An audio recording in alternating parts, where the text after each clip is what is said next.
Welcome to Alfonso Cajero, Explainer Videos. Chapter 19, Subtotal Function in Excel. The subtotal function in Excel is a versatile tool that provides a way to perform calculations on data, particularly in filtered or grouped lists. Unlike standard functions that operate on all data within a range, Subtotal adjusts its calculations based on whether data is hidden or visible, making it ideal for financial analysis and reporting.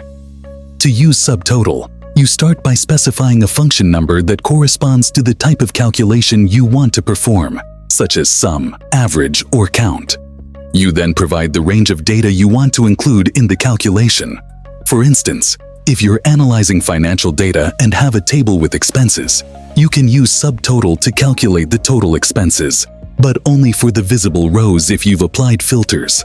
One of the key advantages of Subtotal is its ability to dynamically update results as you filter or hide data. This is particularly useful in financial spreadsheets, where you often need to aggregate data based on different criteria or summaries. By incorporating Subtotal, you ensure that your calculations reflect only the relevant data, which enhances the accuracy of your financial reports and analyses.